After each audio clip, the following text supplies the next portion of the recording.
Jantung mereka makin berdegup kencang. Tubuh mereka mulai gemetaran, hingga keringat mulai membasahi sekujur badan mereka. Tampaklah sosok makhluk dengan memakai tudung kepala hitam dan jubah hitam. Sosok ini menggeser tubuhnya pelan dari balik pohon, hingga terlihat jelas di depan mereka. Sosok bertudung hitam ini melayang-layang menatap mereka, dengan satu matanya keluar hingga turun ke pipi, namun masih menempel karena ada urat yang masih tersambung di matanya. Wajahnya putih pucat, dengan seluruh kelopak mata satunya yang hitam, tetapi sebagian wajahnya bermunculan otot berurat berwarna biru. Makhluk tersebut terlihat sangat besar, tinggi, dan lebarnya separuh dari pohon beringin. Ia tidak mempunyai kaki, hanya kelebatan kain jubah di bawahnya yang melambai-lambai, sedangkan kedua tangannya runcing menghitam membusuk tanpa ada dua telapak tangan. "Mati kalian," kata sosok pria berwujud bertudung hitam dan berjubah hitam besar itu. Mendengar teriakan itu, sekujur tubuh Joko semakin bergetar hebat. Begitu juga dengan Ayub. Kedua gigi mereka gemeretak saling beradu menahan takut. Badan mereka berdua juga berhenti tercekat, tertegun, mematung melihat sosok ini. Tapi mulut Joko mencoba untuk berbicara dengan nyali yang sudah habis. "Hei iblis sialan, apa maumu dari kami?" bentak Joko.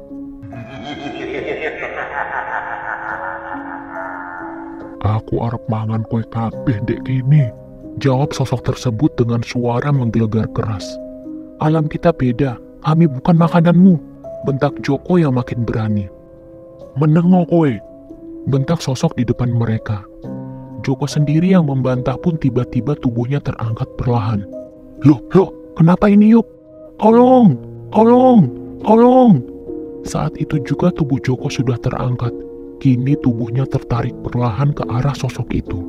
Saat sudah mendekat, tubuh Joko langsung dilempar kembali hingga membentur batu nisan. Saat itu juga Joko jatuh dan menabrak batu nisan kuno.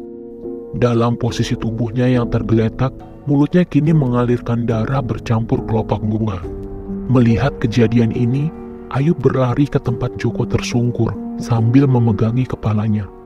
"Astagfirullah Joko," ucap Ayub spontan kaget melihat kondisi temannya. "Apa maumu?"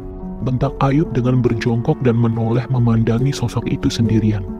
Dengan rasa percaya diri yang menipis, kini Ayub bangkit memberanikan diri dan mendekati sosok itu.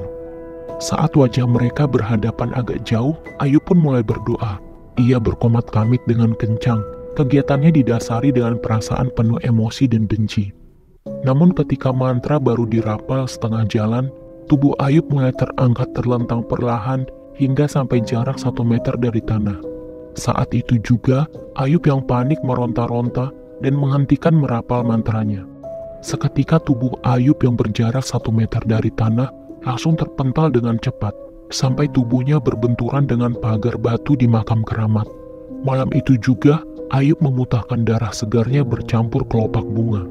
Rembesan darah segar kini membasahi hingga jaketnya. "Anak buahku bisa kamu lawan, tapi kamu tak akan mampu melawanku, Ayub." Joko yang terkapar lemah di samping makam, dia merangkak berusaha mendekati Ayub yang terus muntah darah. Tapi tubuh Ayub yang sudah tak berdaya, kini terangkat lagi.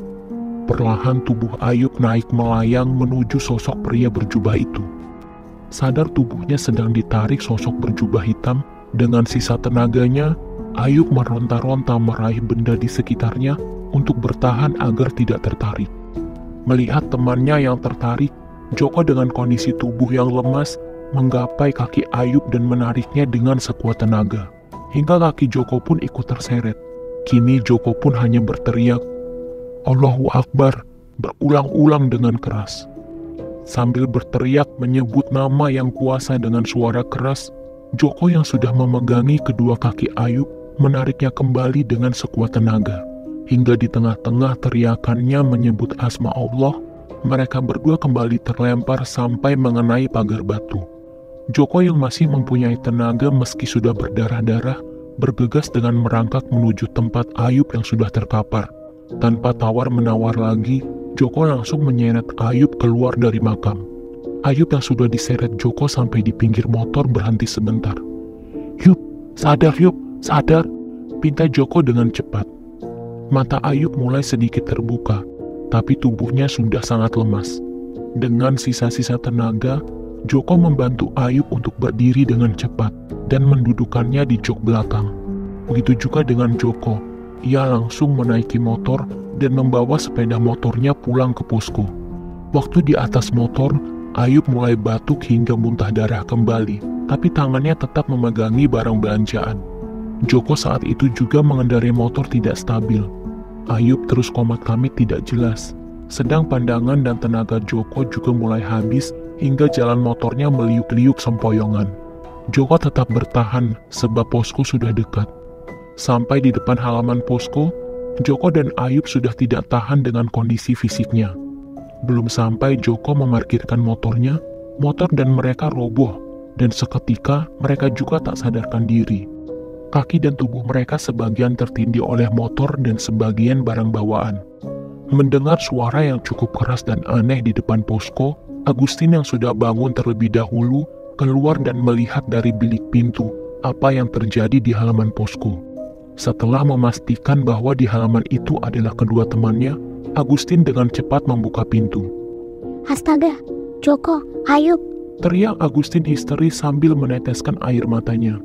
Dia pun berlari mendekat dan duduk bersimpuh di samping Joko serta Ayub. Teriakan Agustin di pagi buta mulai terus-menerus mengeras. Mendengar teriakan dan tangisan Agustin berulang-ulang dari halaman, penduduk posko 113 langsung bangun karena kaget, dan mereka semua keluar dari kamarnya menuju halaman rumah. "Teman-teman, ayo bantu Joko dan Ayub!" teriak Agustin sambil menggoyang-goyangkan tubuh keduanya. Semua penghuni posko berlarian mendekat sambil memandangi Joko dan Ayub. Dengan wajah panik dan kaget, mereka semua langsung membopong Ayub dan Joko masuk ke dalam posko.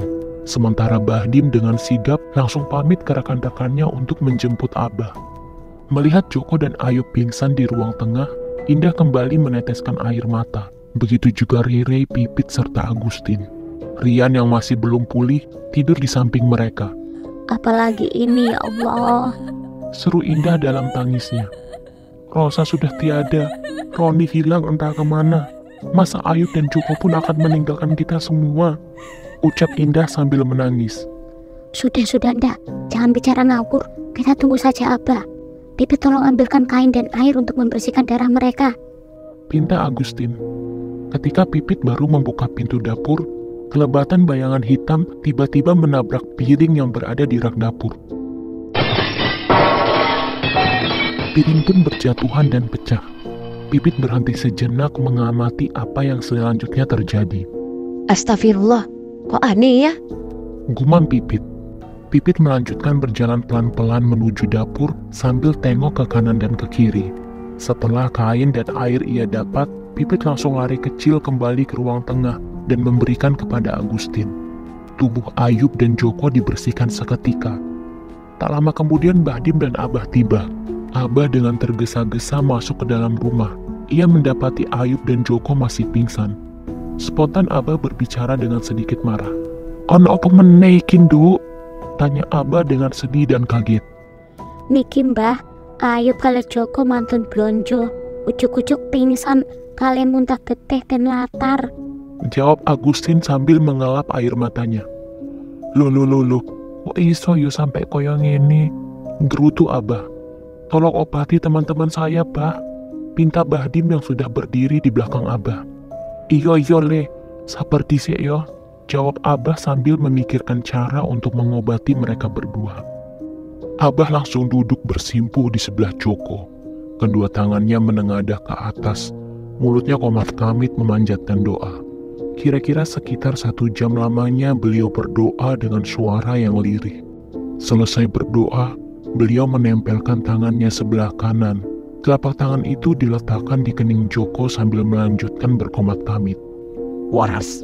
teriak Abah sembari tangannya menarik sesuatu ke arah kaki Joko. Selesai teriakan dari Abah, Joko langsung batuk-batuk kecil dan matanya mulai membuka perlahan. Terlihat Joko benar-benar tersadar dari pingsannya. Namun Joko masih diam dengan tatapan kosong dan wajah pucat serta tubuhnya yang sangat lemas. Kini Abah berganti mendekati Ayub. Seperti halnya Joko, tangan Abah diletakkan di kening Ayub. Tapi kali ini wajah Abah mulai memerah dan keringatnya mulai bercucuran. Lalu Abah berteriak kembali, "Waras!" Seketika Ayub langsung batuk-batuk dan muntah darah lagi. Namun Ayub yang sudah sadar, tatapannya kosong, seperti masih kehilangan ingatan dan mulutnya tetap bergumam. Bahdim dan Agustin dengan sigap, mereka berdua membersihkan darah yang menetes dari mulut Ayub dan Joko. Kini Abah kembali berdiri seperti kecapean sehabis menolong Ayub dan Joko.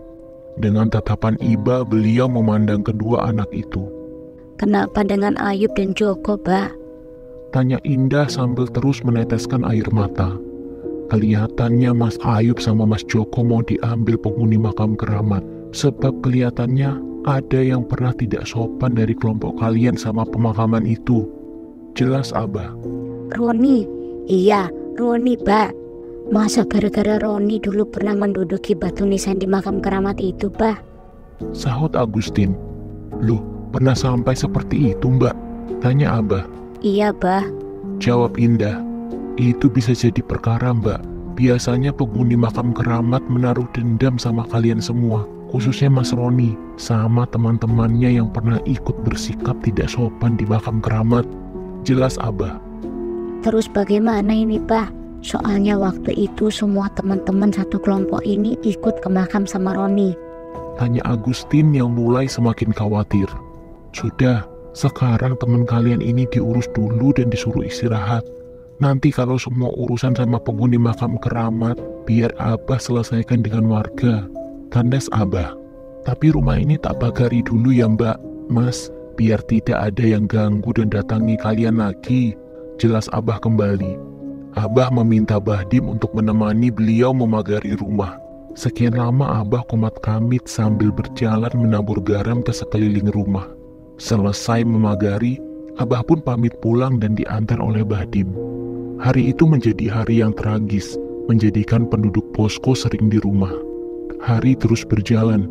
Semakin lama waktu KKN semakin menipis dan mau habis. Roni masih belum ditemukan. Kepanikan dan keresahan penduduk posko 113 pun semakin menjadi-jadi. Saat itu semua penduduk posko hanya mengandalkan Bahdim untuk pencarian Roni. Kondisi Rian dan Joko masih tidak memungkinkan untuk ikut pencarian. Hingga waktu kurang dari 5 hari KKN berakhir. Sore itu sekitar jam 4, penduduk posko 113 seperti biasa dalam keadaan resah. Namun tiba-tiba posko dihebohkan dengan rombongan pendaki gunung dan 3 orang warga yang datang. Ke-6 pendaki laki-laki sedang menandu seorang pria dengan berjalan tergesa-gesa menuju posko. Di belakang mereka ada 3 warga yang tetap mengikuti mereka dari belakang. Sampai di depan posko yang ada banner bertuliskan posko KKN 113, mereka pun berhenti dan mereka segera menurunkan tandu yang mereka bawa. "Mas, Mbak!" teriak mereka. Mendengar suara riuh bersahutan, semua penghuni keluar bersama-sama.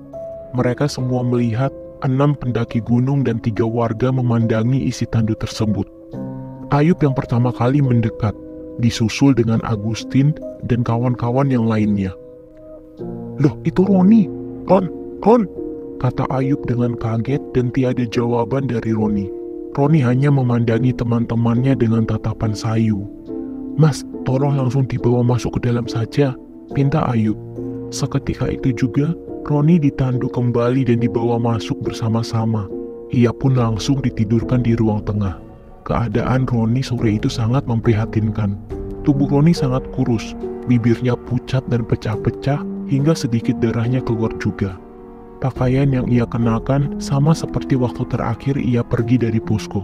Tapi pakaiannya sore itu sudah sangat lusuh, kumal, dan sangat bau. Rambut Roni acak-acakan seperti orang gila. Untungnya dia masih setengah sadar dan masih bisa sedikit berbicara. Semua penghuni posko tidak ada yang bertanya kepada Roni. Ayub dan kawan-kawan mengucapkan terima kasih kepada para pendaki yang sudah menemukan Roni. Agustin sendiri sudah penasaran. Ia pun langsung bertanya kepada salah satu pendaki tersebut. "Mas, ketemu temanku tadi itu di mana? Di atas gunung, Mbak. Loh, kok bisa di sana, Mas? Ya tidak tahu, Mbak. Pokoknya tadi siang pas mau balik turun, tiba-tiba ada Masnya di pinggir tendaku. Padahal sudah sebulan lebih kami mencari, tapi tidak ketemu. Tidak Mas tanyai dari mana teman saya ini? Lah aku sendiri nggak ngerti, Mbak. Tidak sempat bertanya juga. Lihat kondisinya pertama ketemu tadi sudah kasihan aku, Mbak. Anaknya cuma minta diantar ke tempat kakak yang di dusun. Oh, begitu ya Mas. Ya sudah, terima kasih kalau gitu. Iya, Mbak, sama-sama. Agustin, Pipit, dan Rere mengantarkan para pendaki sampai ke halaman depan. Sedang Ayub langsung ke belakang untuk mengambil air. Ia mengucapkan doa-doa dan ditiupkan ke air itu. Baru setelah itu, ia memberikan airnya untuk diminumkan kepada Roni. Selesai Roni meminum air tersebut, tatapannya yang tadinya kosong mulai terisi kembali. Sore itu, hari dengan cuaca yang dingin, Roni langsung dimandikan oleh Ayub. Sehabis Roni mandi, Ayub langsung menggantikan pakaian Roni. Barulah setelah itu, Roni dibaringkan kembali di ruang tengah. Dalam kondisi Roni yang sudah membaik, ia juga langsung diberi makan oleh Agustin. Waktu ditunggui oleh Ayub, kepala Roni sedikit terangkat untuk memberitahu sesuatu dengan mulutnya berbisik lirih kepada Ayub. "Yuk, malam ini antarin aku pulang," pinta Roni.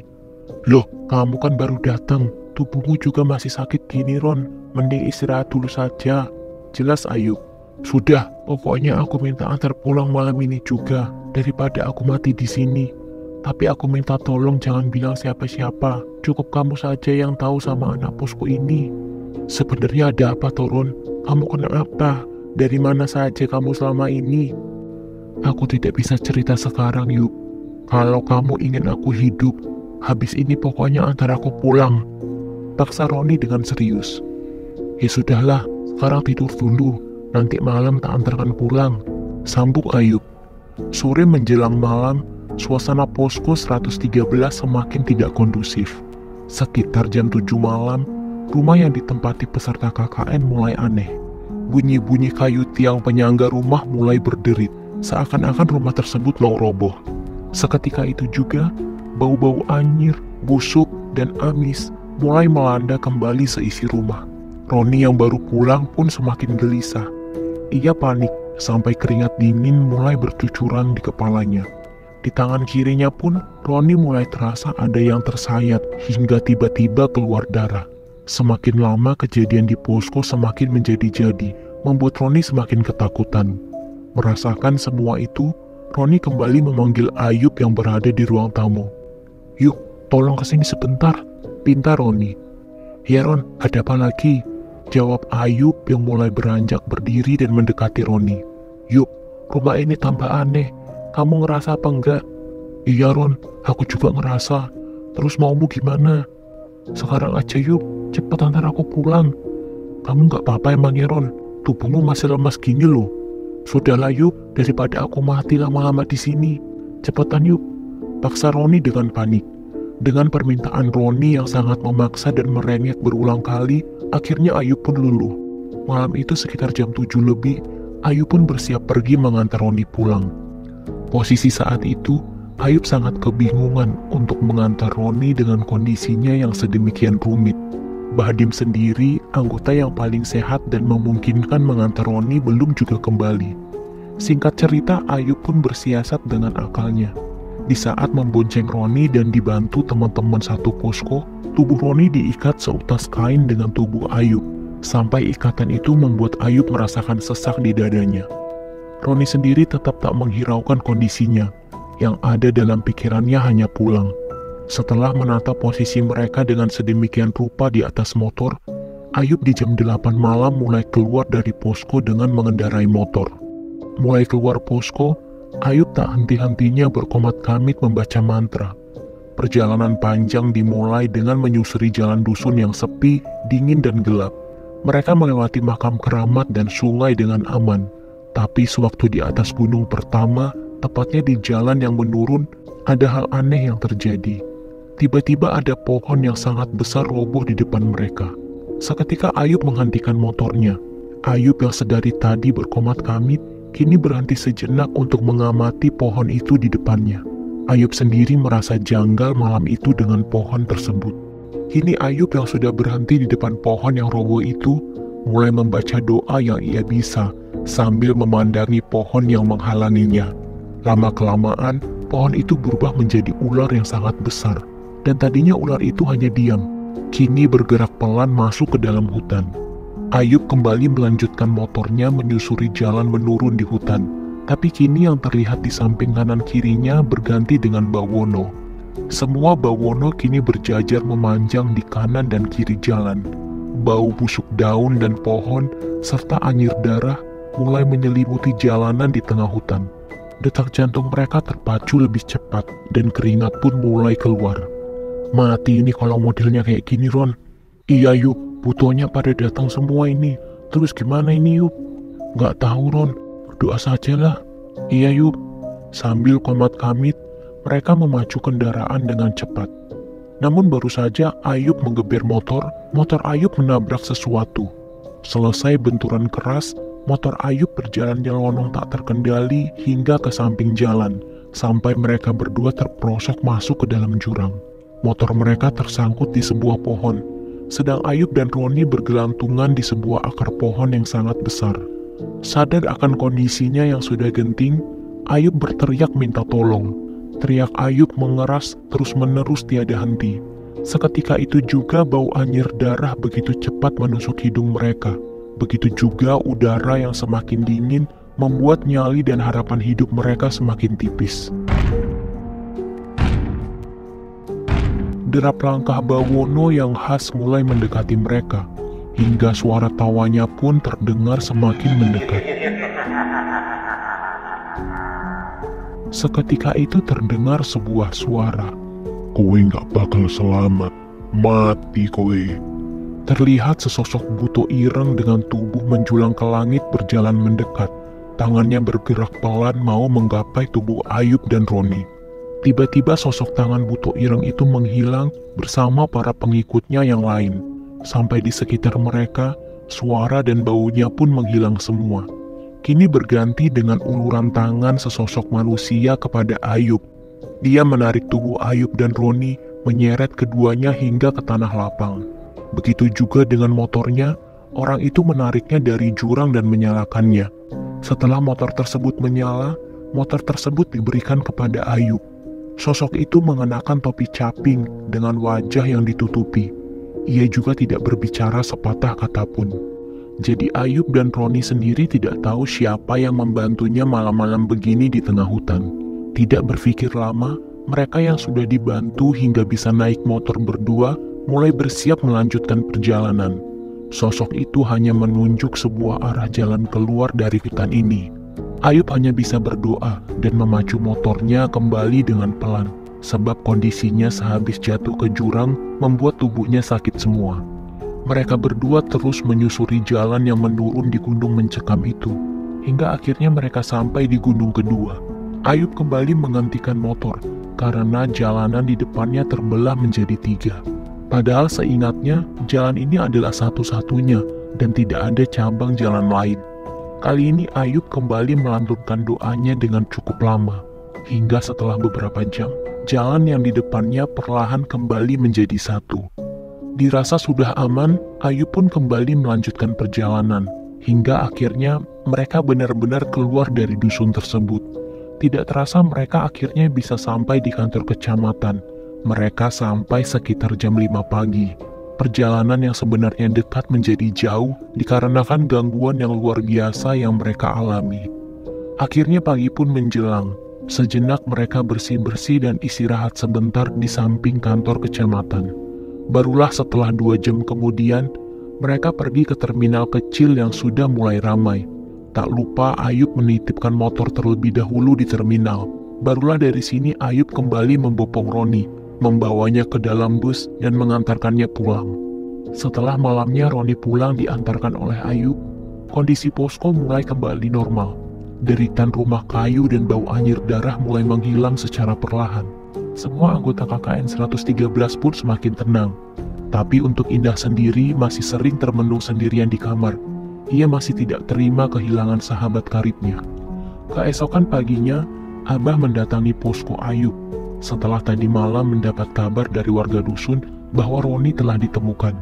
Beliau datang bersama Pak Jatmiko dengan terburu-buru. Sampai di halaman rumah, Abah menyapa Agustin dan Pipit yang sedang menyapu. Abah langsung menanyakan kondisi Roni. Agustin menceritakan sedikit kondisi Roni semalam, dan Agustin serta kawan-kawan tidak ada yang tahu rumah Roni. Abah saat itu merasa bersalah atas keterlambatannya menjenguk Roni hingga tidak sempat bertemu dengannya. Pak Jatmiko pun demikian. Namun Agustin dan kawan-kawan sendiri merasa sudah dibantu hampir 2 bulan. Mereka tidak mempermasalahkan hal tersebut. Malah anggota KKN 113 inilah yang merasa banyak hutang budi kepada Abah dan Pak Jatmiko. Hari-hari di dusun Lembah Matahari pun terus berjalan, sampai 2 hari sebelum penjemputan. Pagi hari Ayub baru tiba di posko. Dia memberitahukan kepada seluruh anggotanya bahwa Pak Rahmat besok akan menjemput mereka. Pagi hingga sore hari setelah seharian selesai berkemas, Ayub berjalan sendiri memutari poskonya sambil memercikkan air yang dibawanya dari rumah. Ia berjalan sambil komat-kamit dibantu oleh Joko. Di malam harinya, udara dingin dan kabut tebal tetap menyelimuti dusun Matahari. Malam itu evaluasi terakhir tidak ada keganjilan lagi yang menimpa mereka. Malam hari pun diisi dengan sedikit senyum dan kelegaan hati para penduduk posko. Setelah persiapan sudah matang untuk acara besok, mereka semua langsung kembali ke kamar masing-masing dan tidur. Baru sekitar 1 jam mereka tertidur, Ayub mulai mendengar suara. Ayub pun diam saja, hingga ketukan itu berlanjut di pintu belakang. Ayub tetap diam mendengarkan suara itu. Tapi lama-kelamaan, suara ketukan dari depan dan belakang rumah terus bersahutan. Begitu juga bau amis mulai melanda di setiap sudut rumah. Hingga Joko pun yang tidur di samping Ayub terbangun dan melirik kepada Ayub. "Suara apa itu, Yub? Orang ngetuk pintu ya?" tanya Joko. "Iya, aku tahu Jok, ini bukan orang. Jadi kamu diam saja. Nggak usahlah dihiraukan. Lebih baik kita tidur saja di malam terakhir ini." "Iya, Yub." Malam itu terlewati tanpa ada serangan-serangan lagi dari penduduk tak kasat mata lembah dan gunung Matahari. Menjelang pagi, sayup-sayup terdengar suara azan meski tanpa pengeras suara. Suara itu terdengar di telinga Ayub meski lirih. Ayub sendiri bangun dan sholat subuh di masjid sendirian. Tapi di masjid tersebut, ia sudah tidak menemukan Ustadz Ali lagi. Sepulang dari masjid, ia mendapati semua penduduk posko sudah bangun. Mereka mulai mandi bergantian dan berkemas. Setelah sarapan, mereka merapikan peralatan dan barang bawaan mereka semua. Sambil menunggu Pak Rahmat menjemput, mereka semua berkumpul di ruang tamu dengan senyum, berharap semua kegiatan di lembah ini cepat berakhir.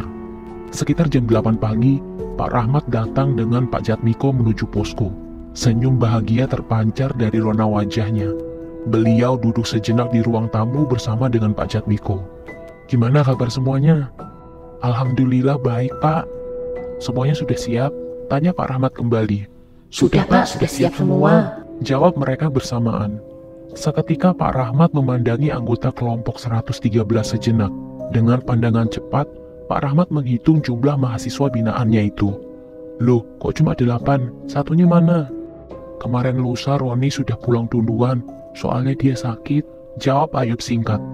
"Ya sudah kalau begitu, ayo kita berangkat sekarang," ajak Pak Rahmat. "Mari Pak," sahut anggota KKN 113 saling bersahutan. Tanpa basa-basi mereka langsung pergi menuju rumah Pak Jatmiko sejenak. Mereka dengan cepat melakukan seremonial acara perpisahan, terutama sama Bu Ratmi yang selama ini baik hati kepada mereka, dan mereka semua juga sudah menganggap Bu Ratmi sebagai ibu sendiri. Setelah acara selesai, tak lupa pihak kampus yang diwakili oleh Pak Rahmat memberikan kenang-kenangan kepada Pak Jatmiko sebagai ucapan terima kasih. Barulah selepas acara singkat di rumah Pak Jatmiko, mereka berjalan menuju rumah Abah. Sesampainya di rumah sesepuh dusun yang bersahaja itu, mereka semua disambut oleh Abah dengan senyuman bahagia dan segala kebaikannya. Semua anggota KKN 113 merasa berterima kasih juga atas bantuan yang selama ini diberikan oleh Abah Kanigoro. Mungkin kalau tidak ada beliau, mereka sudah tak tahu nasib mereka akan berakhir seperti apa di dusun Lembah Matahari tersebut. Di sini tak lupa Pak Rahmat juga memberikan bungkusan sebagai tanda terima kasih kepada beliau. Hal ini pun disambut baik oleh Abah, dan Abah yang baik hati tak segan untuk ditempati kembali dusunnya untuk KKN. Kalau ada waktu, silahkan main ke sini lagi ya Pak, Mas, Mbak. Iya Pak, tenang saja. Kami pasti kembali ke sini. Jawab Bahdim. Saya terima kasih banyak ya Bah. Sekarang saya pamit dulu. Pamit Pak Rahmat. Oh iya Pak, hati-hati ya. Saya tunggu bener loh. Barulah mereka pamit undur diri dari dusun Lembah Matahari ini. Akhir bulan Agustus menjadi hari yang bahagia dalam hidup Ayub dan anggota KKN 113. Mereka semua bisa lepas dari cengkraman dan teror penduduk dunia lain Lembah Matahari. Kini, mereka semua benar-benar meninggalkan dusun Matahari. Dusun dengan segala adatnya, dusun yang menatap matahari di pagi dan sore hari bagi sebagian warganya. Semua bau aroma kemenyan merah yang terbakar di sebagian rumah penduduk dengan benggolo berukir mataharinya pun kini ditinggalkan. Dan mereka tidak akan mendengar salah satu gumaman dari penduduk dusun Matahari di pagi dan sore hari. Setelah keluar dari rumah Abah, mereka diantarkan oleh beberapa warga dusun. Mereka dibonceng dengan wajah ceria hingga seberang sungai. Di sanalah mobil elf mereka sudah standby. Setelah seluruh anggota dan barang masuk ke mobil, barulah mereka mulai meninggalkan dusun Lembah Matahari. Terima kasih sudah mendengarkan kisah kali ini sampai di akhir video.